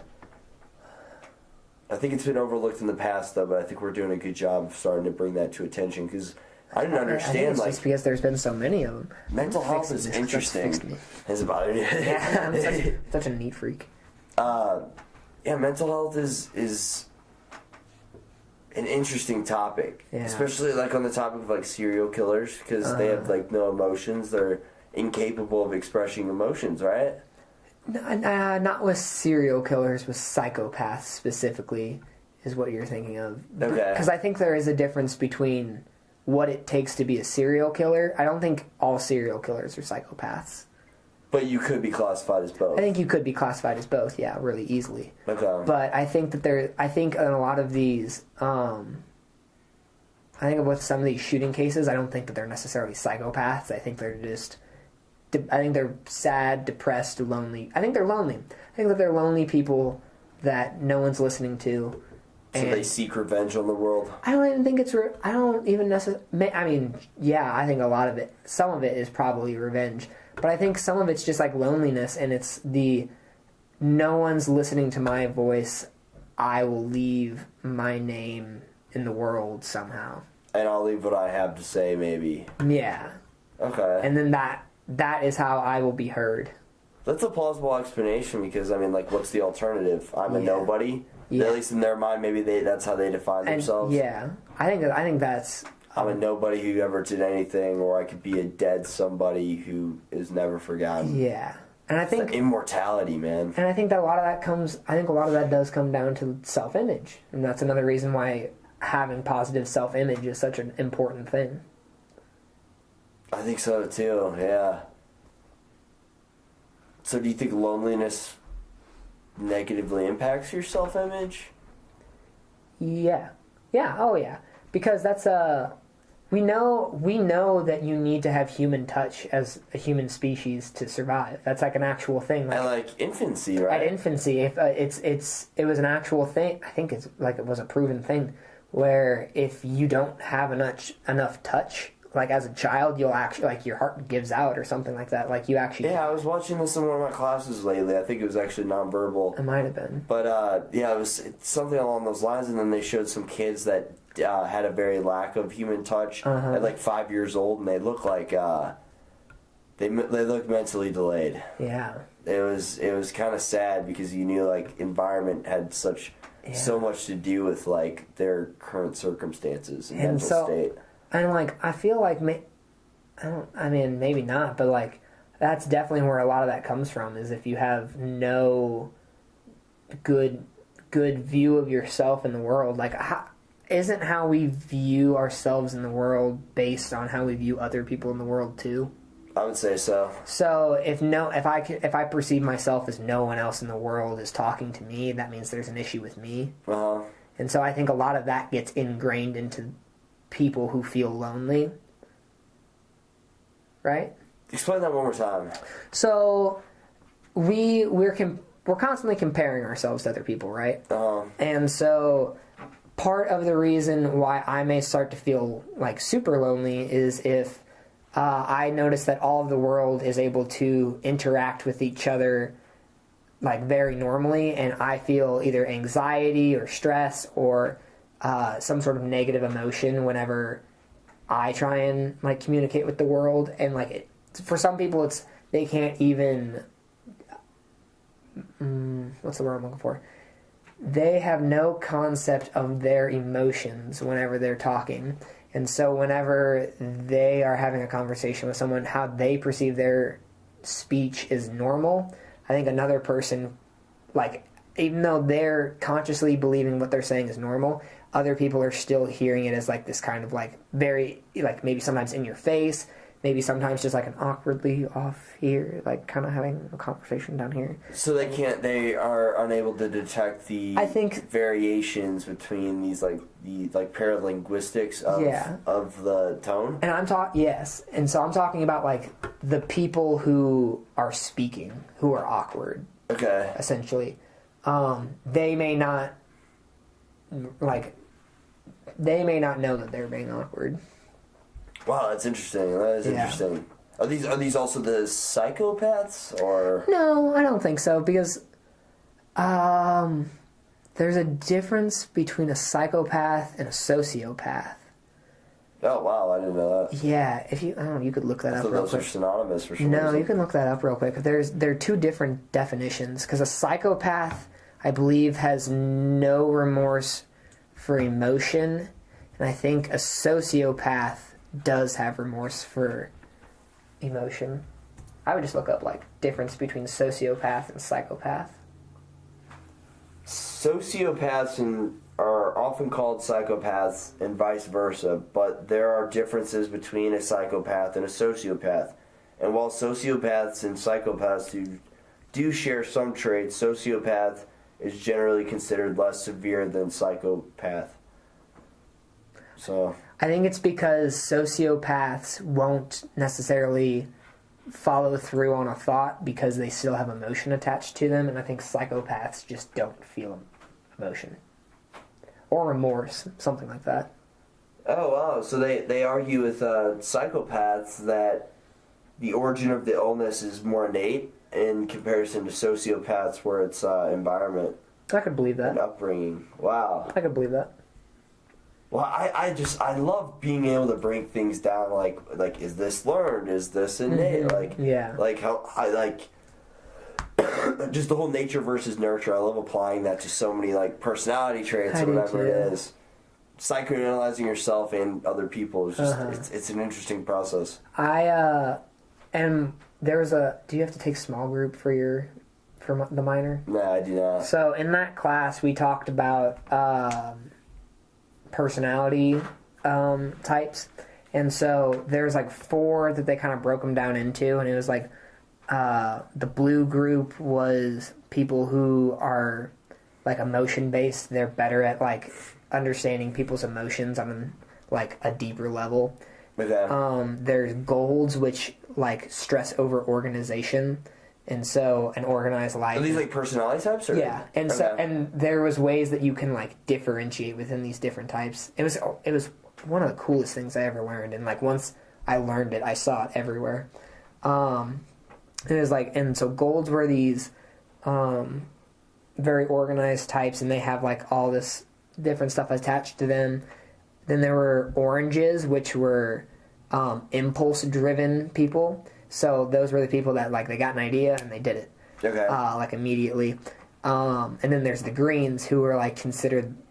They kind of get thrown into like the elite intellectual ideas, like those people that you meet and like they're just clearly thinking more long term and like deeper about a subject, and they're like they're also pretty smart, like too. I don't know why, but I'm imagining like almost like the genius so far of what you described, which reminds me of like my best friend back home. And I think all geniuses fall into a green category, but I don't think that all greens are geniuses. Okay, that makes sense. Yeah. Maybe there's a higher probability. Or it's just like I'm just guessing. Look at me like a musician. I think a lot of musicians could fall into a green. Okay. Or comedians. I think people who are probably pretty driven at what they do probably fall into a green. Okay. And I'm talking like to the hyper level. Like I think like the really popular bands. Like I think like all the Beatles were probably greens. I think like Kendrick was probably a green. I think I don't know, scientists, any of them. Very driven by passion. Yeah. Okay. I would say a lot of them fall into that. But I know that brief description describes myself very well. And so during that class, I learned how those 4 different groups interact with each other. And so whether it's golds dealing with golds or golds dealing with greens, I was a blue personally. So I can connect with people, as you can tell. Was that the first one? Being able to understand people's emotions? Yeah. Okay. That was the blue. And so I fell into that category. That's a great quality to have, by the way. Yeah, and so like, and other people like, you can do a test. I forget what it's called, but I'll get it back to you, and then you can look it up. It's kind of cool, like because once you figure out what your thing is, like what your color is, it kind of shows you how you probably connect with other people. Super interesting. Wow. Because like once I saw it, I saw it everywhere. So like I personally don't super enjoy talking to like super impulse driven people. I'm pretty good at like connecting with greens on like a certain level.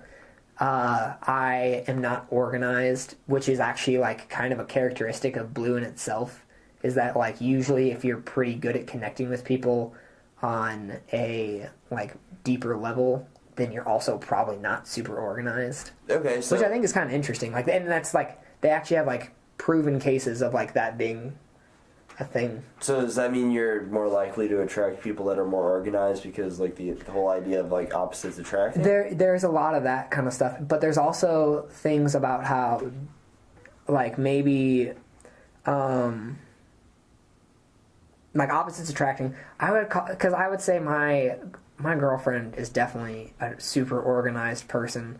I would throw her into a gold category for sure. I'm not organized at all, so we fit that stereotype of opposites attract. But I think like it was a thing where oranges, if an orange dates an orange, then, and that's the impulse driven one, then typically the relationships are really happy, but they don't last long. Okay. And there's different stuff. Like I could keep going into. So what's the name of this entire study? It's not by chance like the 16 different types of intelligence, is no. Myers-Briggs, I think. Okay, that makes sense because I know there. Except I don't. Maybe it's a subsection of Myers-Briggs. I'm kind of forgetting. Okay. We did the Myers-Briggs thing, but that might have been a different. Because I know that comes down to 4 different tests, and then you can test between one of the 2. So, like, I guess 8 different possibilities that you could get. Yeah. Because in the Myers-Briggs, when it gives you like the ATDF. So like. Because that's what tells you if you're introverted or extroverted. If you're thinker or judgment. Thinker or judger. Intuition or something. Or the thought process, critical thinking, probably. Intuition or critical thought, probably. That makes sense. Maybe logical or something like that. Something like that. I'm probably butchering all of it. But stuff like that, I thought that was really interesting. I've heard that that's actually not as accurate of a representation for personality as some other test. It probably isn't, but I think it's probably still pretty fucking accurate. I think maybe not super accurate, but I think it gives you a good kind of like not outline. I think you can put people into very broad categories off that, and then as you learn more from them, you could reassign them. You can put them in, like, let's say this is the orange group, and let's say if you're in the dead middle of it, you're super impulse driven, but maybe you're out here and you're like an orange, but you have a little bit of this blue sliver like coming out here too. So you fall somewhere in between. Because that's what I would argue. I would argue nobody's won. No one's any. Yeah, I would. I bet most people are like a little bit of everything, but like they dominantly are like whatever it is. Yeah. Because obviously you're still organized to some degree. To some degree. People that are more like intuitive are also very. They can be like they gotta have some logic. Well, and also I think that you can break any of those if you're conscious of it. Does that make sense? So, like, being aware of your own personality, you can then identify it and then be able to change it? Yeah, things like that. I think it also just goes on to, it's kind of being a more cultured thing. Like, obviously the more you take in, probably the more you are going to be able to relate into any of those 4 different categories. Okay. So, like, I think the more experience you have, just probably the harder it would be to define yourself as one set thing. One set.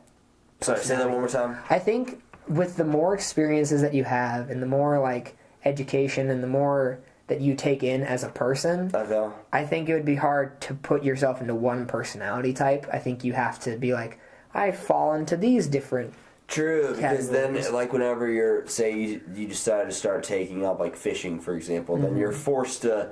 going off of what we were saying with the new hobbies, that's what I love about trying new hobbies, that you're forced to be thrown into these positions that, I have to adapt in this way. So maybe in this position, for chess, I'll use chess because I'm getting into it more lately. I was just fascinated last night playing it. I'm like, this game is so strategic, and it brings out a strategic side of myself that is just so cool. And then you could say that with a lot of different things, like maybe competing, and then like different sports are going to compete in different ways. Maybe the individual sport is more you turn within yourself, and you got to be honest and objective with your own self. But like a team sport, it gives you more of that outlet to be able to blame it on somebody else if you choose to do so. So it's like different perspectives on the world, and it's really cool. Trying new things so that you can like discover new parts about yourself you didn't know were there before. Yeah, absolutely. I super agree with that. That's why I just have been trying new things. It's cool. And I that's awesome. I didn't know like you were like into trying a lot of new things either. That's really, and I also didn't know about that experience you had over the summer, which is awesome. Yeah, that was a real fun time. That really set me on a good course.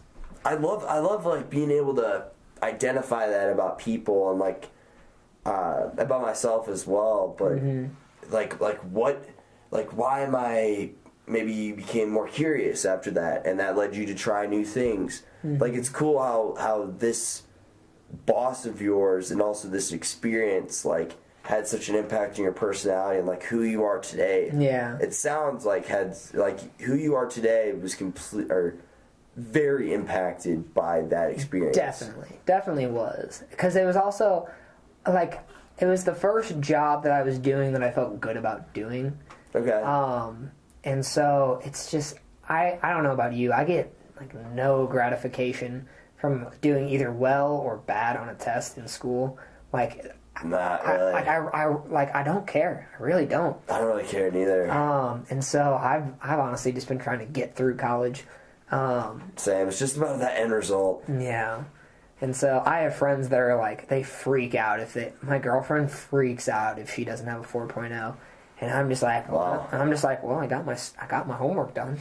Same. I'm just buying my time until graduation. A lot of the time I just try to speed through homework so I can like do other shit. Do anything else. Yes. But like, I'm not that way when like I do work. I feel like when I'm doing especially when I do work that like, when I'm doing wire installation, it has to get done or just like the company's not going to get paid. And so it's like, okay, well I have to do it and I have a deadline and they're paying me to make sure I meet that deadline. And so I feel like I have more of like an actual responsibility to present good work. So then your work becomes more meaningful? Yeah. Oh yeah. Okay. I think meaningful work is definitely something that plays a positive role in people's life. Just like we were saying earlier, like with homework, like that, like, you're so out of the moment whenever you're doing homework. You're just like, okay, I'm going to do this as quick as I possibly can. Yeah. Not to the best of my ability, but to the quickest of my ability to just spit some information on this paper so that I can, like you said, literally do anything else. Yeah. So there's, like, that mental resistance built up whenever you're doing homework versus, like, whenever you choose to do something or you're doing meaningful work. Yeah. It's like, it kind of takes you more into that. And you lose track of time. I remember even, so like I said, I'm a wire technician, and so it's pretty, like, it's not grunt work, but, like, it's not anything super hard, but, like, it's something just different enough. But, like, I know I'm at the point now where I go up and, like, I always want to do a good job, and I always want to make sure, like, having a clean network just basically means that you have all your wires, like, looking good, tucked together. But, like, there's a lot of them I'll see, and, like, they're just scattered all over. There's no, like, organization to it. Okay. And now I go up there and I look at them just like, oh, that makes me upset to see that, like, someone just didn't care when they did this. And, like, I'll, like, Sloppy! Yeah, what is going on? And then, so, like, I remember there was a time where we did 800 drops, which is a lot, like, a lot with what I do. And I got to see, like, the entire network built throughout, like, an entire school district. And that was just really cool to see. I bet that'd be like, fascinating. Because it was at the end. It was at, like, finally the end of the summer. It was the biggest job I've ever worked on. And it was just like, it was one of those things where, like, I just kind of looked around and I'm like, no one's ever gonna see this, but I take a lot of gratification in it. That's cool. That's cool. So. And that's important. At least I would argue. I think there's just a lot of those things. How many people have jobs that they just frickin' hate and are just grinding through? That's my biggest fear, for being honest. That is totally one of my biggest fears. Because do you think it derives? Because we're definitely agreeing on the aspect of school and like the resistance built up in school, and that you'd rather be doing anything else. Do you think it's that fear that you'll hate something?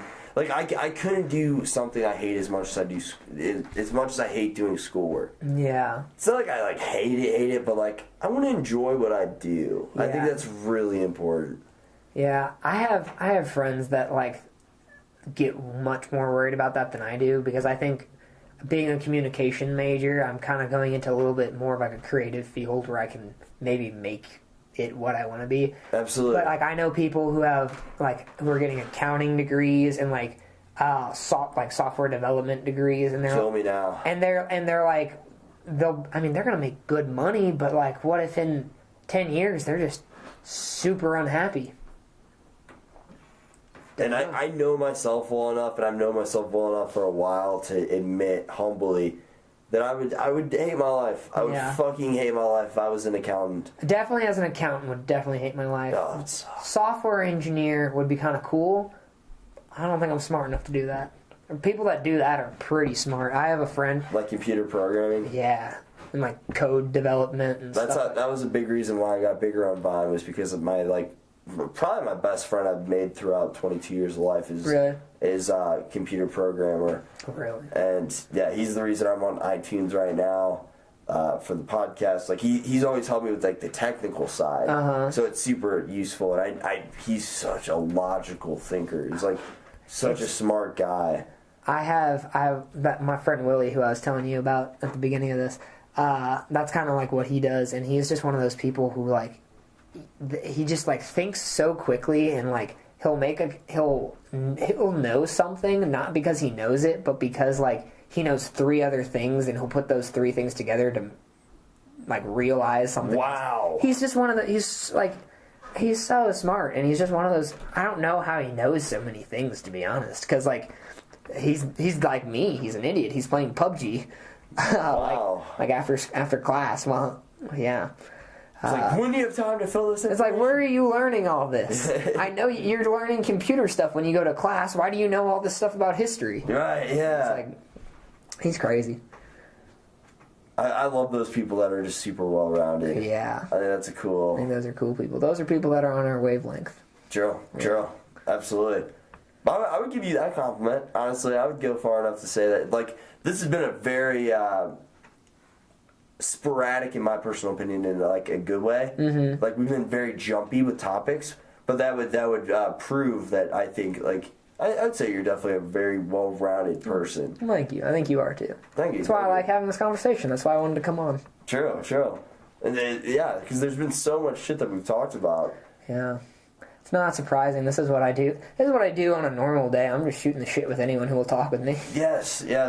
I think these conversations are important too. Like, especially in college, I feel like people, like I was saying earlier, like the lack of connection, but also, I don't know, just going to class, getting back from class, working.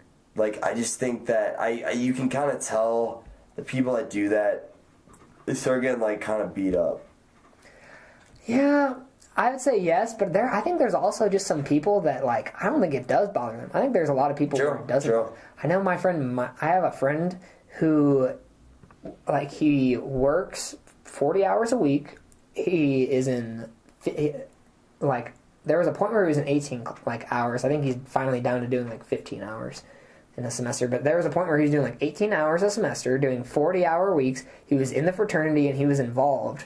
And, How? I just don't think he slept. And he was one of those people who would read constantly. He would read, a book a month. How? And he was just like, I'm like, what are you...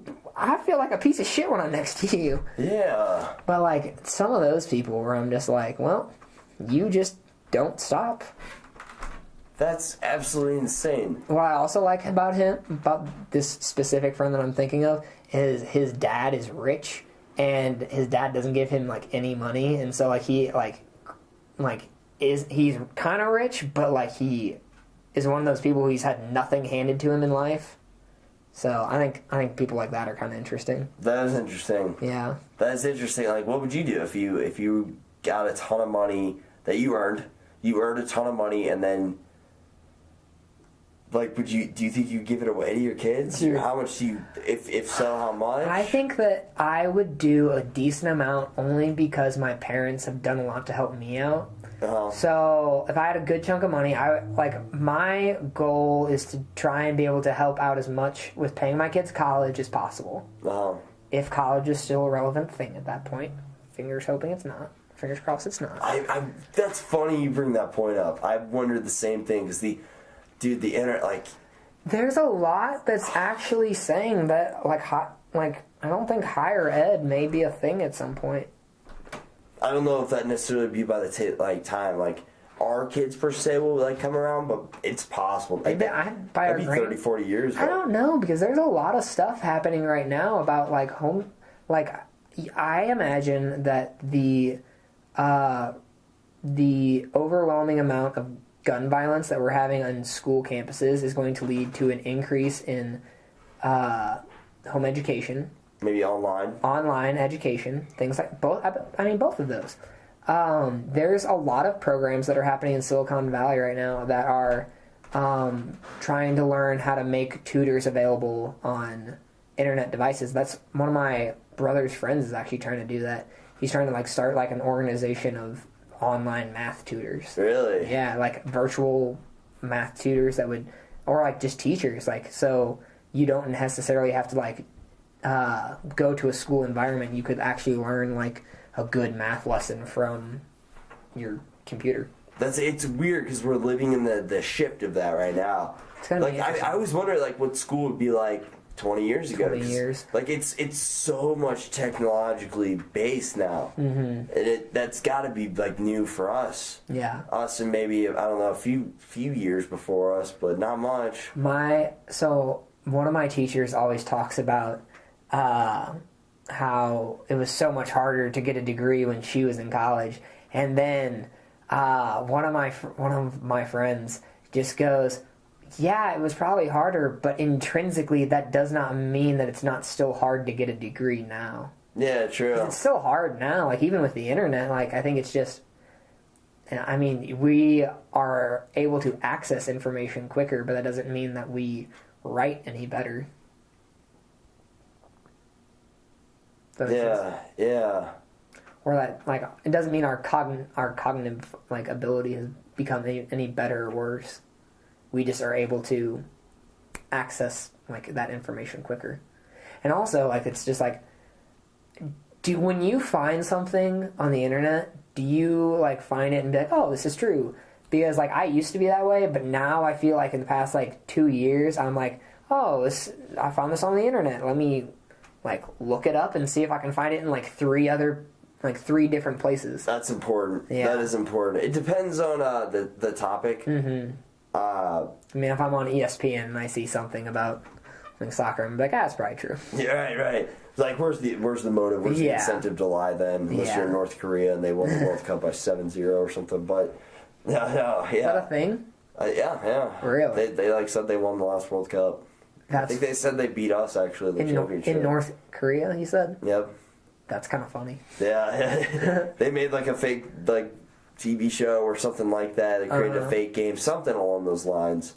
But yeah, it was like they went to the extent of lying to their people, which is just hilarious to me. Well, they lie to their people about everything, don't they? Yeah. It's my understanding they do.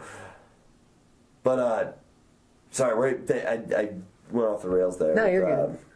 What were we talking about? College being like an antiquated idea. Yeah. I think the market will always desire that because the college experience has become so like notoriously like fun that I think it's always going to be like there's going to be some demand for it.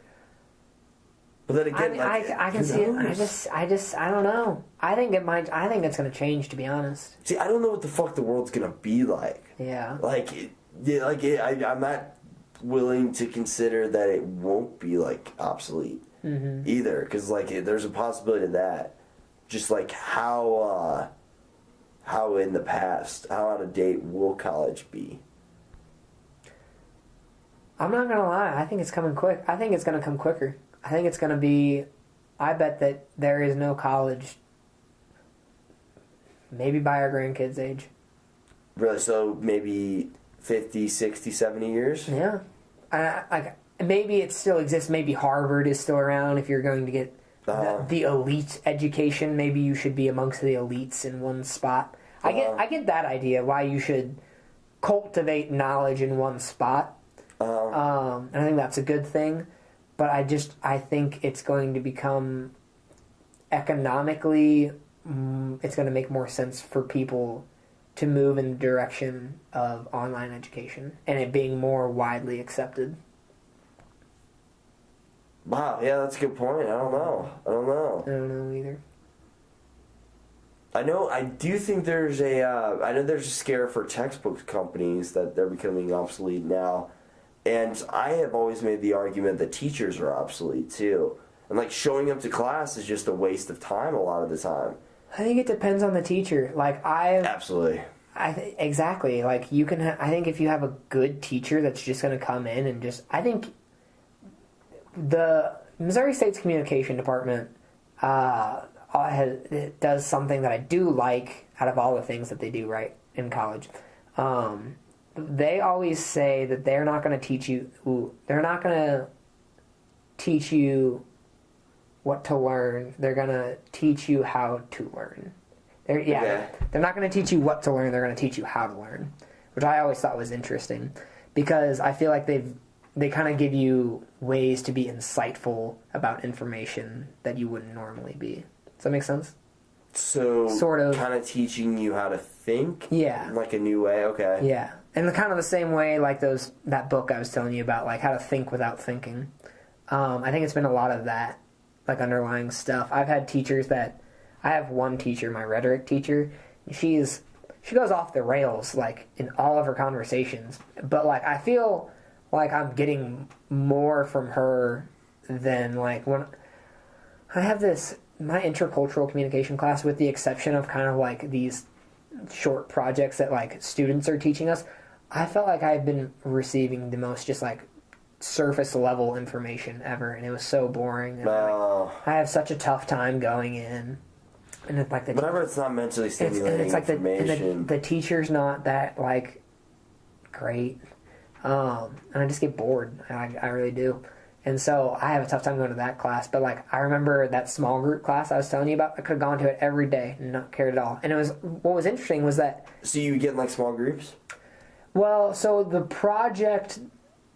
We learned about how small groups communicate with each other, but we also did a small group project with like teams of 5, and you had to just like do a project. Ours was how to increase communication with the OSE, the Office of Student Engagement on campus, how to get students more involved in it, like to take advantage of what they have to offer. Because the OSE is like how you can find different like organizations on campus. Like, let's say you're not as outgoing as you or I, and we're like, I want to be a part of something, but I don't know where to look. You go to the OSE, and they'll help you find a place where like you'll be happy. Oh, so it's a resource. Okay. Yeah, it's a resource place. That's cool. And so we were trying to like rebrand them so more people would come visit them, essentially. They would draw more foot traffic. Well, that's kind of a cool task. Kind of a cool thing. It was a cool class. I really liked it. But I thought what was interesting about it is that was a teacher who we had no tests. We had like one kind of big project. And like he was one of those teachers who it wasn't super structured. We went in, he talked just like, he's like, what do you guys want to talk about? And like we would kind of just make up our own conversations. And he would like just lecture about life. And that was like his thing. He was like, he said, you can come to this class and you'll get a good grade. And you'll learn a lot. And he says, or you can not come to this class and you'll probably still get a good grade and you just won't learn anything. And he was right. Like, it would have been easy if I wouldn't have gone to class, but it was just one of those classes I was so interested. Like, I was like, I'll go. That's the best. Like, I'm not going to tell you what to do, but I think you should come if you want to learn something. Yeah. I like that. I like that's that. cool. And he's like, this class isn't going to be hard, but you'll learn a lot if you want. That's the type of approach I would want to give every student like a nice grade. I think that's kind of how he was. He's also like the grad. He's in charge of all of the grad students and like grad admissions. So I think when he teaches like grad classes, he's pretty like easy on them. Okay. Because he's like, I think his idea is just like undergraduate doesn't really matter, and then like if you're gonna like pursue it further, then he'll be tougher on you. Okay. But like at an undergraduate level, it's just like just learn the stuff. Totally. Well, I like that approach. Yeah, I do too. Honestly, I have to take a piss really bad. Do we want to call it? I think so. Okay, I'm cool with it. I'm into it. Cool. Well, thanks for having me on. Do you have any like last thoughts or any last words? Any last words? Do what you want to do in life. I don't know. Is that too cheesy? Play PUBG over Fortnite. Try something new. Go do something new. Do something that you don't think you'll like and just see if you liked it anyways. I agree. I couldn't agree more. I hate this closed-minded thinking that so many people possess. Mm-hmm. It's frustrating. I didn't think I was going to get as much of a thrill out of shooting a gun as then I went shooting. I'm like, oh, now I get it. Versus if you were like very like anti-gun, I would be like, no, close yourself off to that whole realm of possibilities and that whole potential side of yourself that you could explore. Good stuff. Okay. Cool. Well, thank you. This has been episode number 71 with Matt Potzman. It's been a pleasure. Thank you. And then we got it. All right, cool. Wow, we went 2 hours, dude. Yeah, we went a while. Wow, that's awesome. That's a good cut. That went by quick. That was good. And I gotta admit too, before we started this, I was in like a mental like haze almost. Like I was very like not zoned out, but I mentally cluttered. That's the best way I can put it. And it's weird because throughout the duration of this conversation, I've cleared up. Yeah, like usually like the best way I could do that is through like meditation, sleeping, or like honestly jerking off. Honestly, I have to get personal here sometimes. That's all right. All right, cool. So thank you for listening. If you made it this far, this is the end. So thank you. I haven't done this until recently, but follow my social media at IntrepidJordan. Do you want to shout out your social media? I think it's Snap Crackle Pots on Twitter. Don't follow me on Twitter because I'm not on it. Type in Matt Potzman in Instagram, and I bet I come up. Hey. Cool. So that's it. Okay. I appreciate you all. See y'all.